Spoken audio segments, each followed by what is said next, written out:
So I think that helps. Yeah, so do I, and I listen fast, so that's okay. Cool.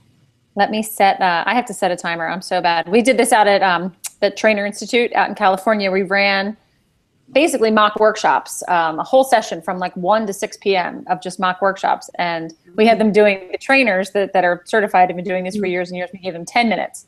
And I kept saying like, oh, you know, is it going to be enough time? Is it going to be too much time? And everyone's like, oh, it's going to be perfect. Well, here, like, you just want to hear these people go longer. And 10 minutes was so short. Right. And by the time they were finished, I was like, wait, I was in charge of the timer, but I didn't want to stop them because they were on such a great, you know, picture.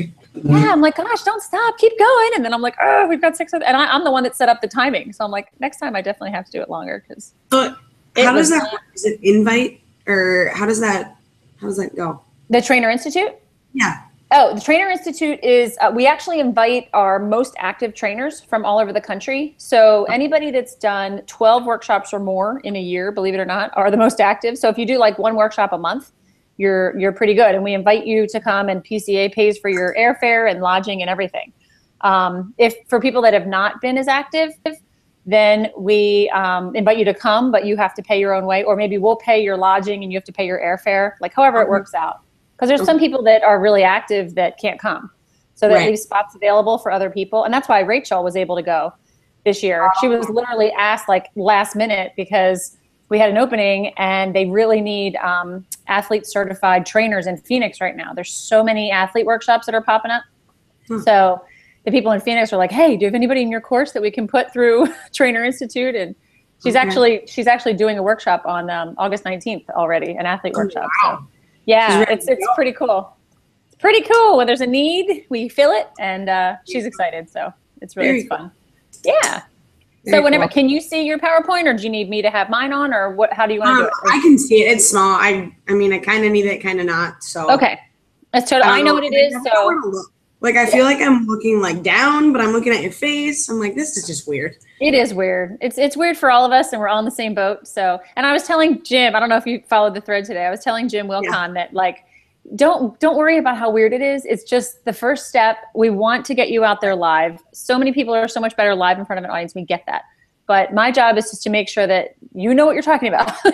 And I kind of have an idea of what you're doing, so that when we send you out there, when I say to Deb Edwards in Minnesota, hey, Danielle Bloom did a great job, let's get her in front of a live audience. They're not looking at me like, you're crazy. You're nuts. She's horrible. I don't know what you were thinking. She was connecting every once in a while. How's training? I'm like, it's going great. Kelly's awesome. And I knew you love it. I was like, and I'm like, she's like, is it hard? I go, no, it's principles out of the book, and it's easy to apply, and so it'll be fun. I always tell people that the content, the course isn't hard. It's what you do after it. This is not the hard part. Just wait till you're in front of a live audience, the one that doesn't talk back to you sometimes. And I was like, oh, that's true, because I like to talk to people, so it'll be interesting. Yeah, she's so sharp. I mean, Minnesota office is awesome. Like, you're in such good hands, because she'll get you out there, which is great. Between her and Eric, and getting you out there in front of people, it's good. It's exciting. Yeah, it's fun to see her in a different element than sports marketing at the U. That's how I met Deb. Oh, okay. When I was an athlete, she was in marketing. So I would do like I did an internship with our football team, like Learfield.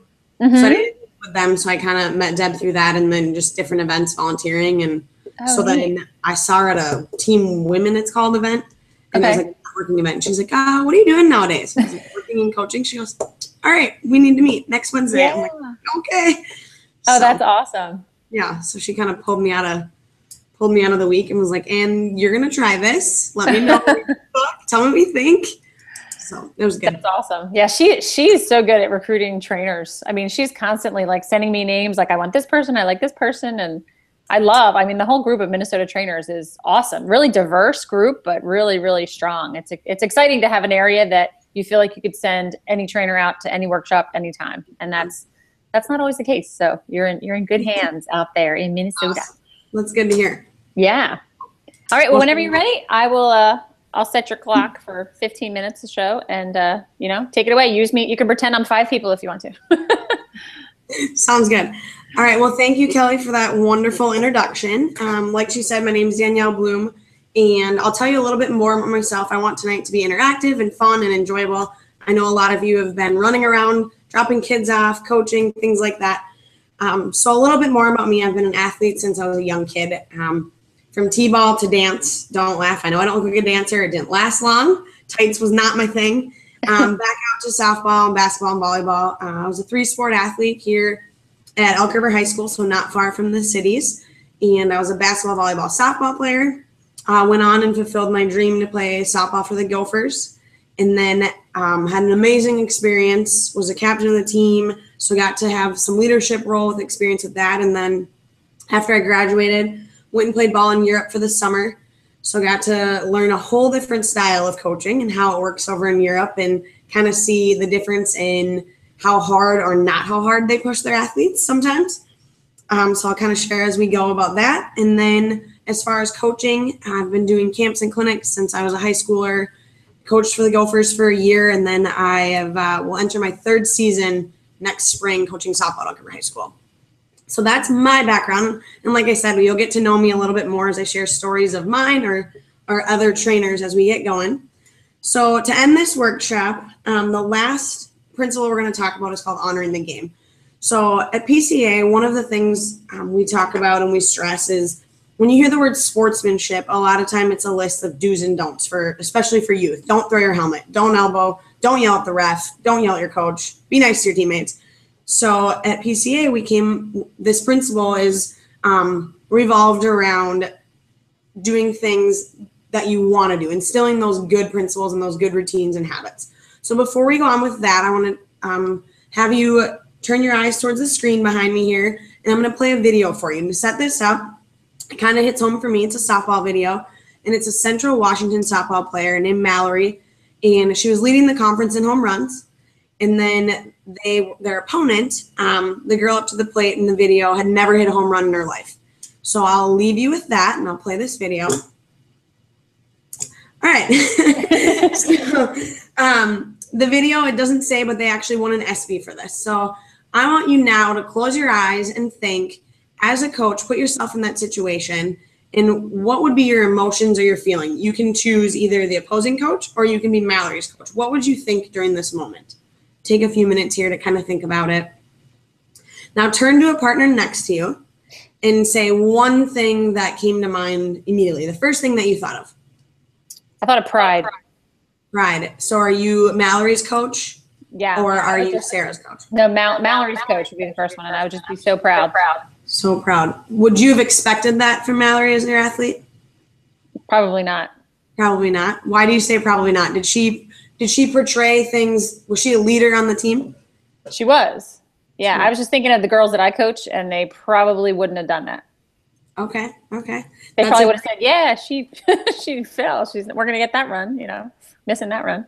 Yeah. So I think all of us can agree it's mixed emotions. So me as an athlete, putting myself back in my 18-year-old body, I would say I was a leader on the team, but at the same time, that was a run that lost us the game. But at the same time, now in my coaching body, or my not freshman and going to my senior year, I think that I would have done what Mallory did, put myself out there because it was a fair earned run. So that leads us into what we're going to talk about this principle, and the acronym is ROOTS. So there are 5 different categories that we're going to discuss. The first one is rules.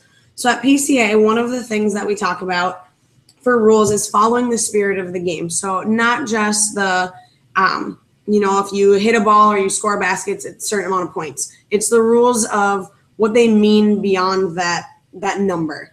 So making sure that you're respecting those rules, you're not winning by cheating. One of the things we want to teach little kids is the life lesson on the following the rules goes out in the real world. So you want to teach them to do things the fair way and the just way. The second concept we're going to talk about is honoring and respecting your opponents. So I want you to close your eyes again and think of a time that you blew your opponent out of the water and the emotions you had at the end of that game and how you addressed your team. Were you happy that they blew them out of the water? Did they really work on the things that you'd worked on that week in practice? Or was it kind of like, well, this team isn't as good as us and we're just going to go through the motions? Can I get one person to kind of share their feelings on that? We just had this happen. Okay. We blew a team out of the water. It was like 9-1, and I tried to do everything I could in the cross to have them like take my starters out and put defense and offense and everybody play left-handed. And I just at halftime had them all think of one skill they wanted to improve. So at the end of the game, we kind of knew we were going to beat them. At the end of the game, it was just more of like, tell me how you did. Tell me how you improved as a player, as a teammate.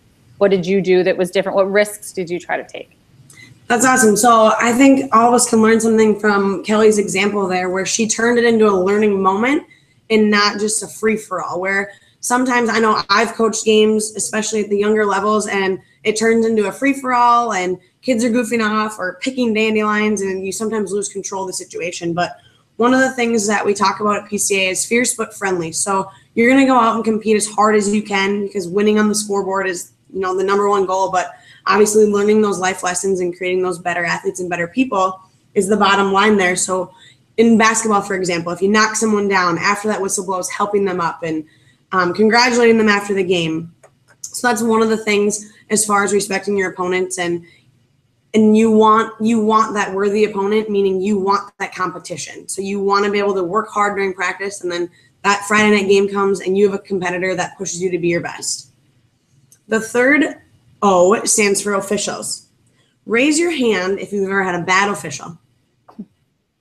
Raise both hands if you've had a bad official more than once. I think if I had more than two hands, I could raise all of them. But even sometimes in college, I wondered if the Big Ten gave us bad umps on purpose, which probably wasn't the best attitude to have, but it's human nature. And as a coach, we have to remember that why do they make mistakes? They're humans. They're just like us. They're taking time out of their busy lives, taking time away from their family, maybe not watching their kids play, and to come officiate your game. So everything you do, your athletes are going to look at. One of the things that we talk about is teaching your athletes how to respect those officials. My athletes do not leave the field without thanking the ump. And a lot of times now it turns into giving them knucks. It used to be when we played shaking their hand or high five. And umps have come up after and said, it's awesome that your girls understand that we're here. Yeah, we get paid, but we could be doing other things. And we really appreciate that you teach them to go out of their way to thank us for what we're doing.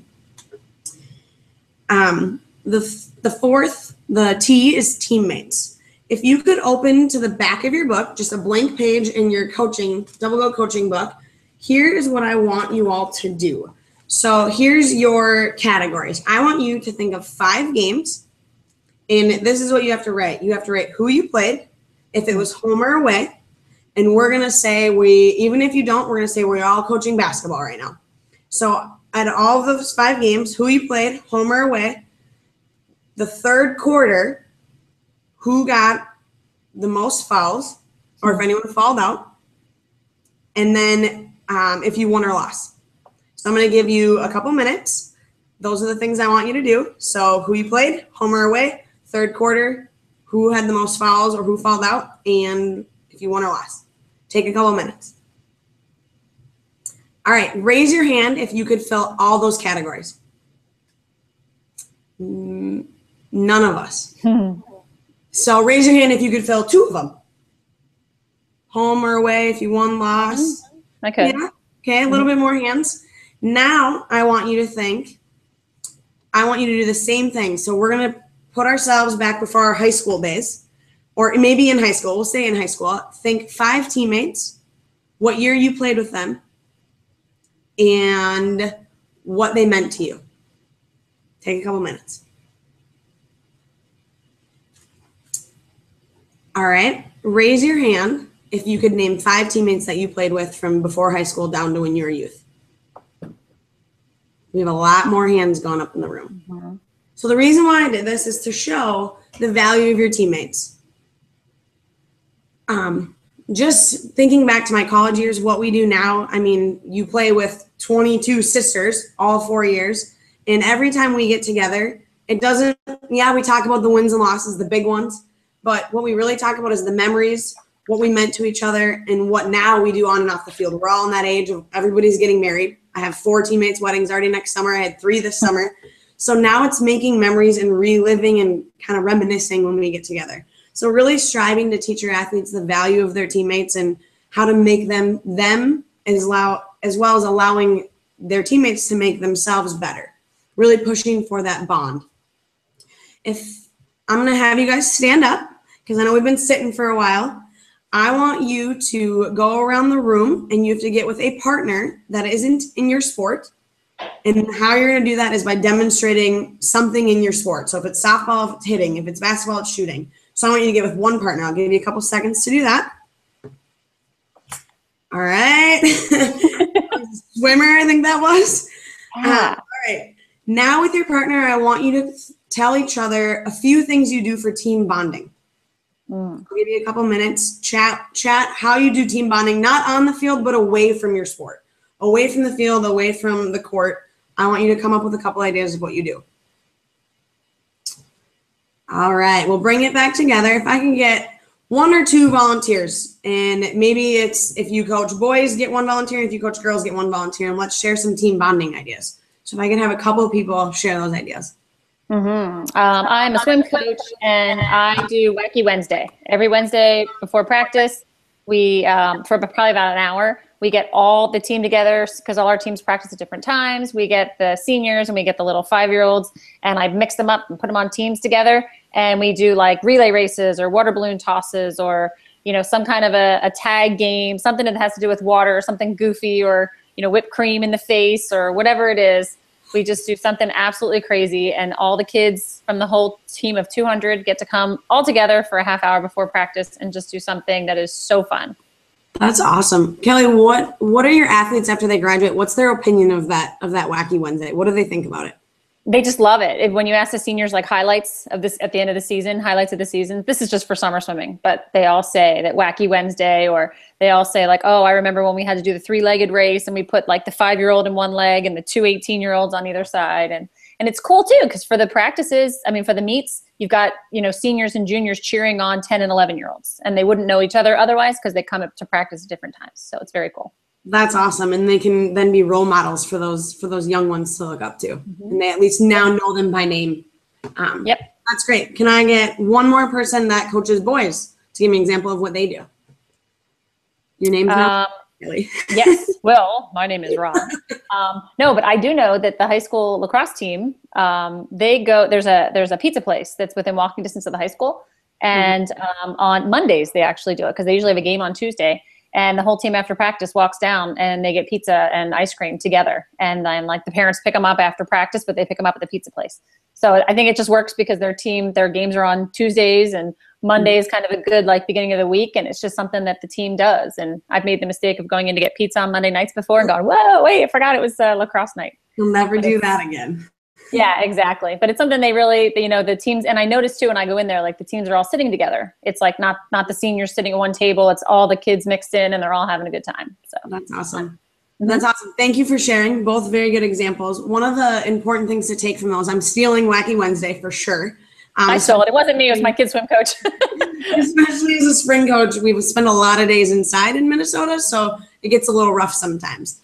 But I think a couple important take homes is the value of mixing the age groups so they can learn from each other, and that value of one of the things we do is we have some athletes on our team that have amazing voices and they're in drama and they do different things outside of just athletics. So if it's the school plays, we have a night that we go and we support our teammate and our athletes at that play. So I think it just shows the value of highlighting some other people's talents, because sometimes maybe they aren't the strongest one on the team, so it gives them a chance to show their true strengths.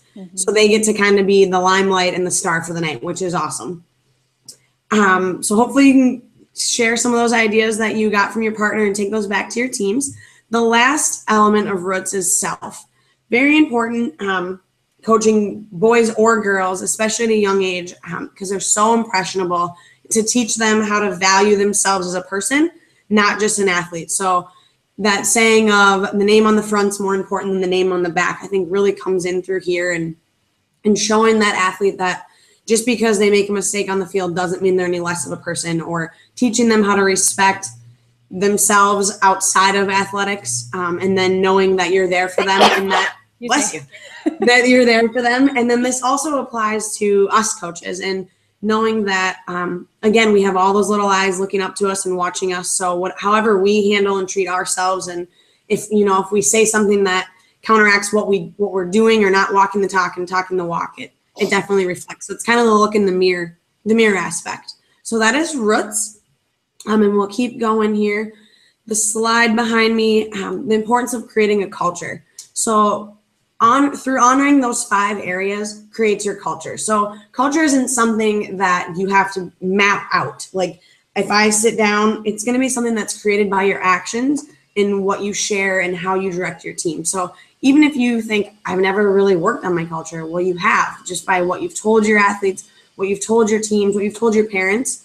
And that's something at PCA, we say the culture is the way we do things here.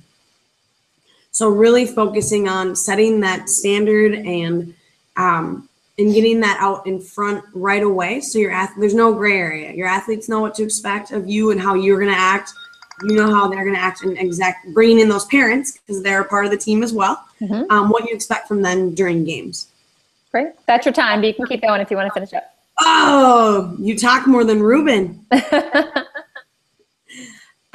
If you turn to page 46 in your book, there are 46 and 47. It's the Honoring the Game Toolkit. And there's a couple examples in here that we focus on as coaches and as a team. And one of them is having your self-control ritual. So as a coach and as an athlete in college, when I made a mistake in the outfield, all of my teammates knew that after that mistake, the play was over. I turned around and I faced the fence for about 2 seconds, and I turned back around and they knew I was ready to go. So kind of putting a period on that play and moving on to the next. That's one thing we want to kind of look in the mirror and see what we do, because our athletes look to us when somebody makes a mistake. If we smack balls together or, throw a clipboard, they're going to see that. So you want to have that self-control ritual and kind of pass that through your team. This last slide here, your Mallory moment, I want to read to you a quote from our founder, Jim Thompson. And if you just kind of close your eyes and listen to this one, I hope that it resonates here. So if you coach long enough, you'll find yourself faced with your own big Mallory moment, maybe even more than once. But for sure, coaching provides a never-ending sequence of smaller Mallory moments, opportunities, smaller Mallory moment opportunities. My challenge to you is by your actions time and again in these moments to evaluate the game the way Mallory Holtman did.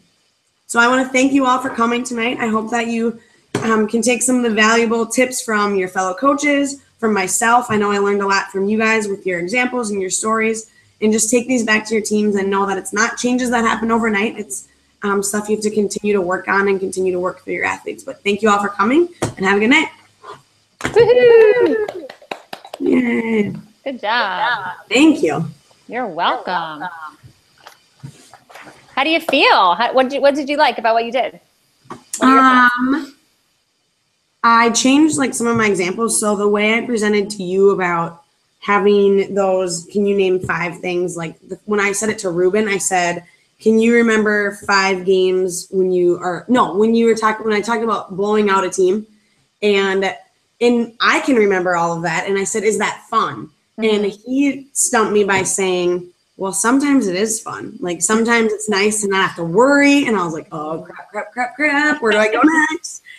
So I cut that out completely, because as an athlete, as a coach, it is fun sometimes. Yeah. And you don't have to try as hard, or you can relax, and sometimes you play better.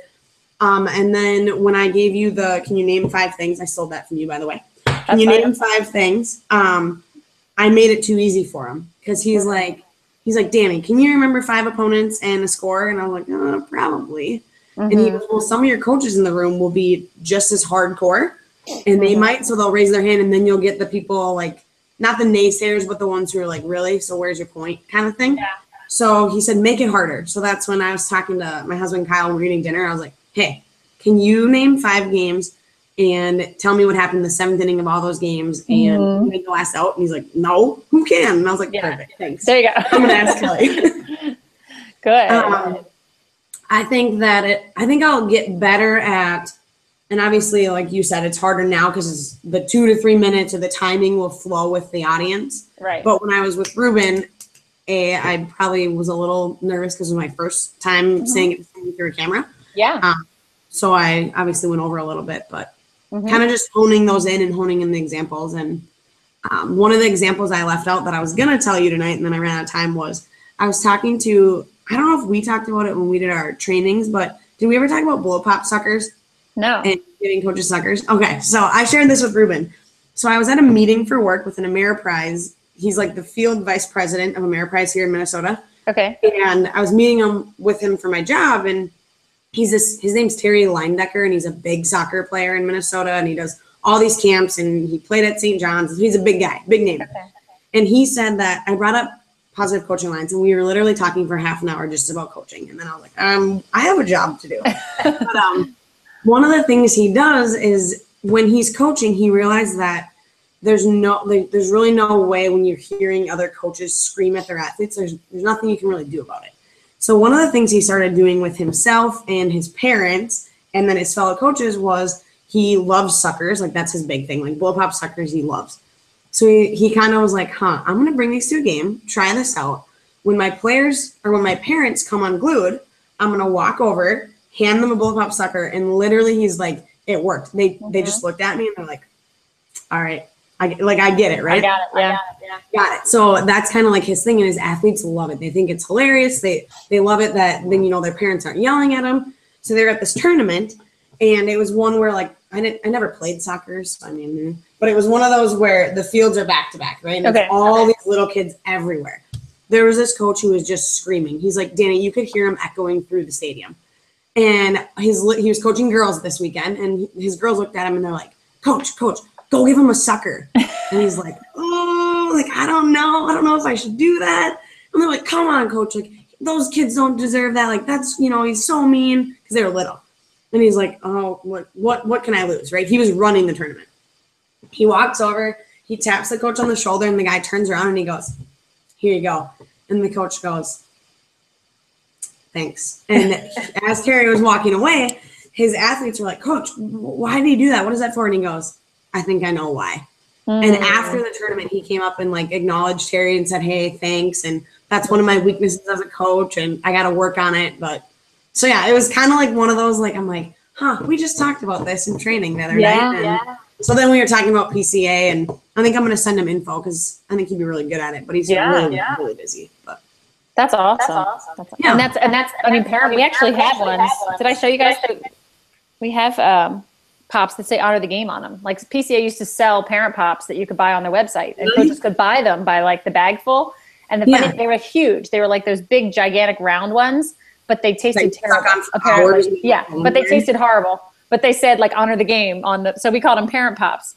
That's awesome. So now I joke that I buy. Do you guys have Dum Dums out there? Like the little Dum Dums that you buy like the dentist office. So I always tell the coaches, it's the best $2.15 you could ever buy on a bag of Dum Dums, pun intended, and handing out Dum Dums to your parents, it's a great idea.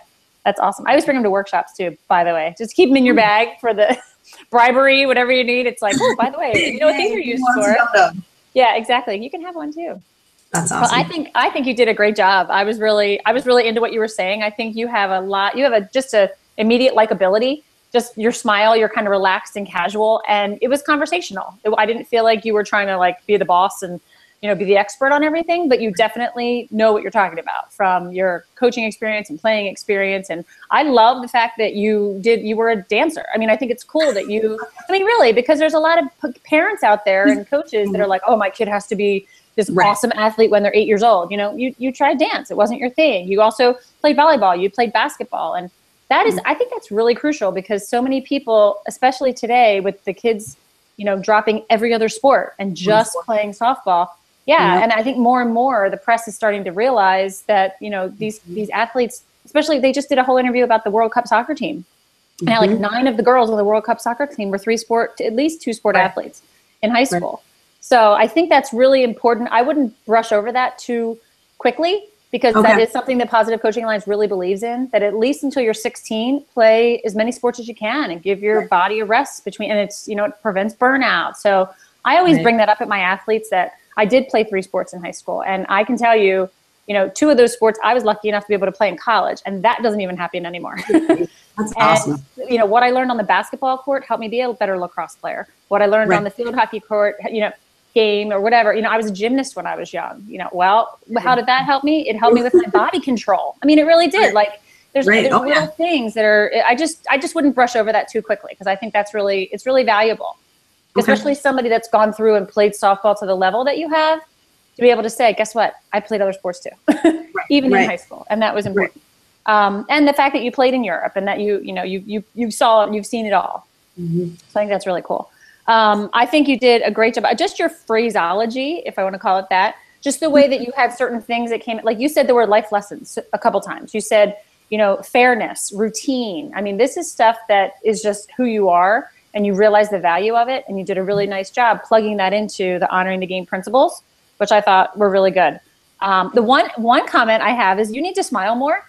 Like you smile when you're telling a story, but then when you were going into the PCA principles, you were like all dead serious. Yeah. And if you just watch it back, I mean, you'll notice you're like, honor H's for this, blah, blah, blah, blah. And then let me tell you a story. And then you're like all animated and laughing. So that was just something I noticed, a little thing. I think also, the opponents, I think that was a good job at having them think about the blowout game, because, you're actually putting what we're learning into practice.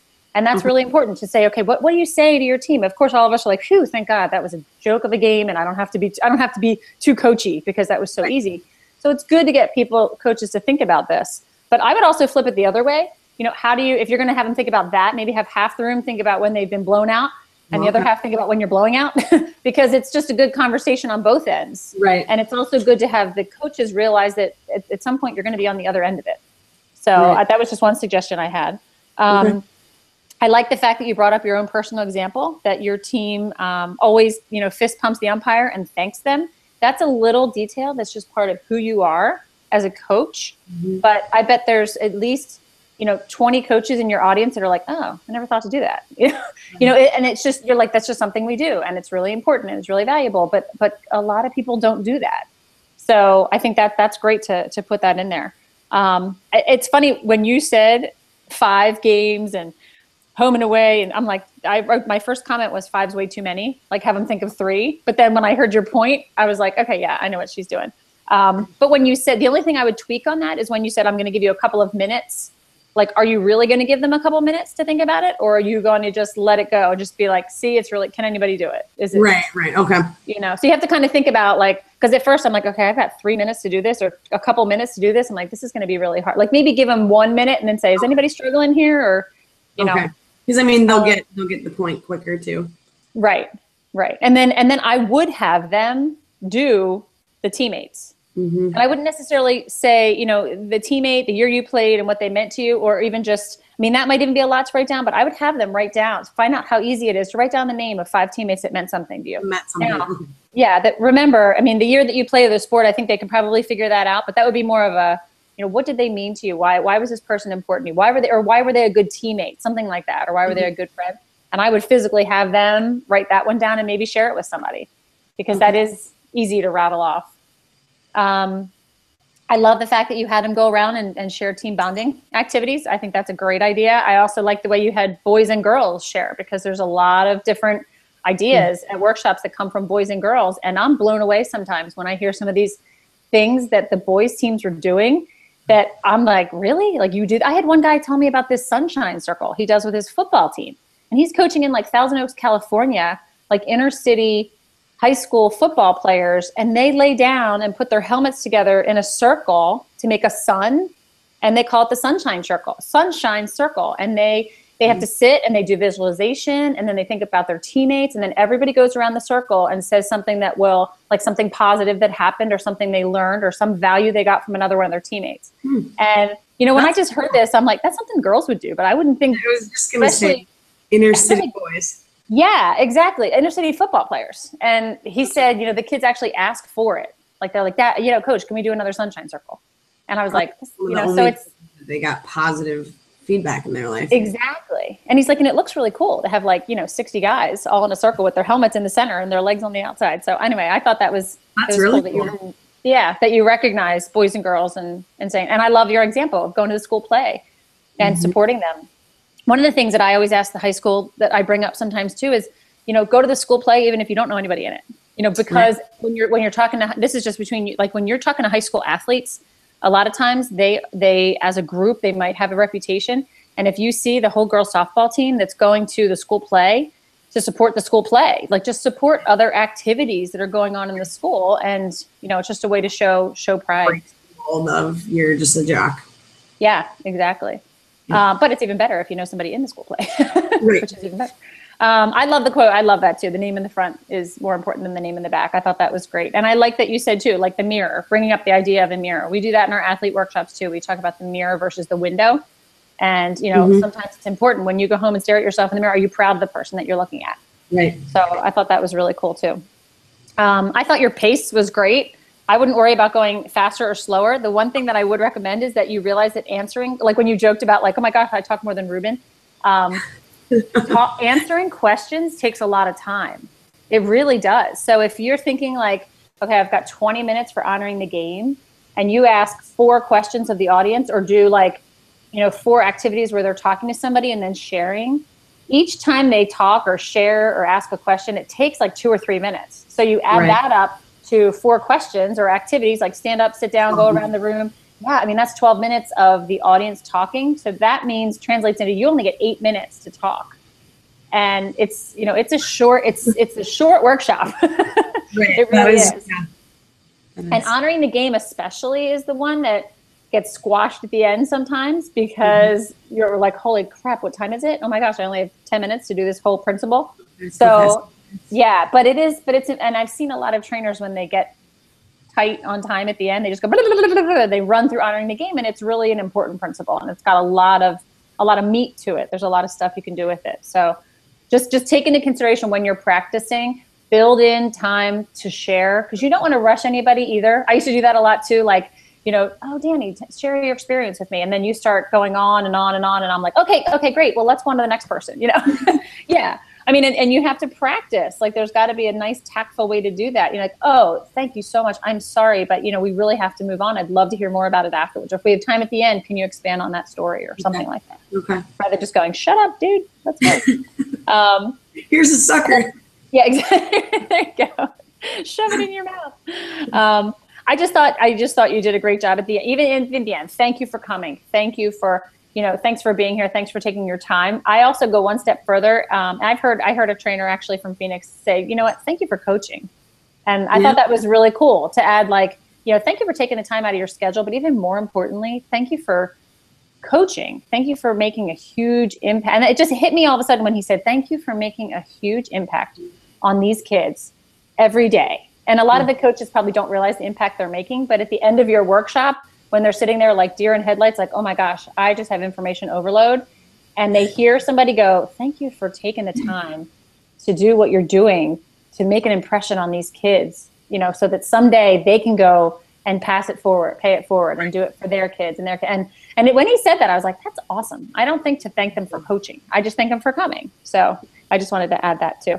But I thought you did a fantastic job. I can't wait to see it out there in front of people. Yeah, no, that was great. I am going to, I'm definitely going to recommend to Deborah. Now, she does a really good job at getting people together in her office. And I'm going to see if she has the opportunity to do that really soon. But if not, what I'd like to do, if she can't set that up, then I would feel comfortable with you co-presenting a part of this, like maybe even honoring the game since you've done it a couple times.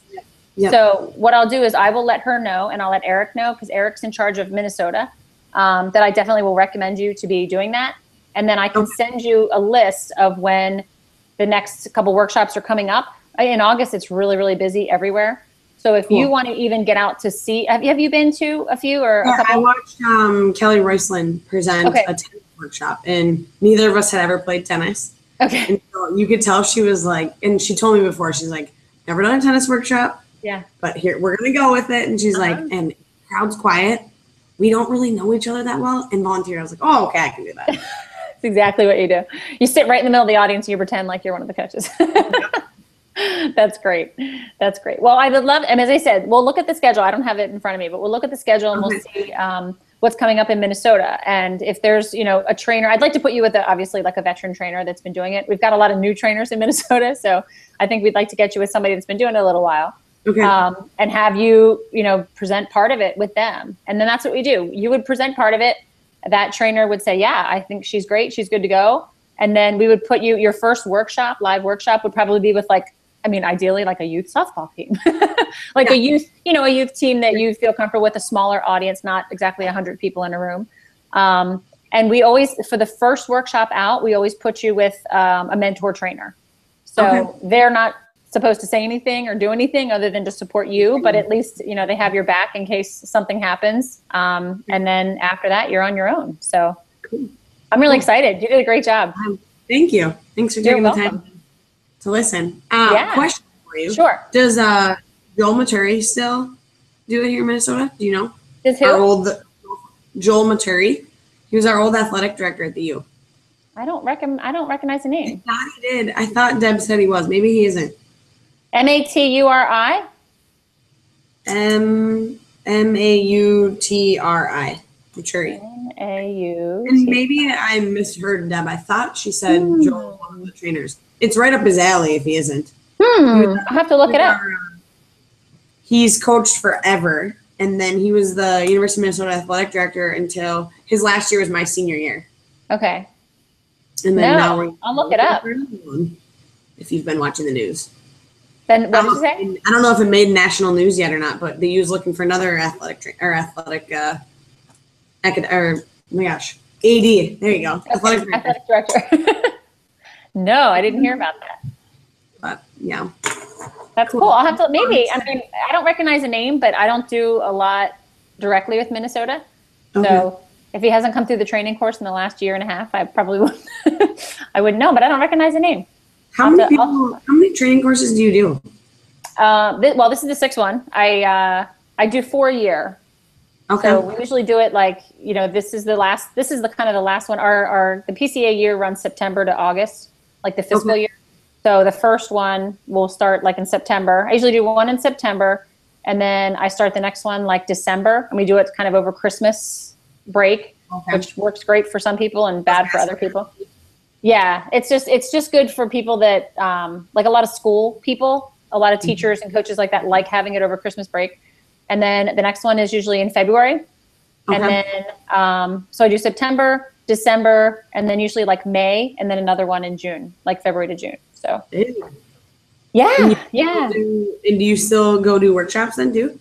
I do. Yeah. I do that in between. I do less workshops now that I'm doing this because I only work 20 hours a week. So this takes up a lot of time. And then I do workshops in between that. And you coach and your mom. Yeah. How many kids do you have? I have 4. All girls? All girls. Yeah. Oh, your hubby is just surrounded by women. He is. He is the king of his castle here.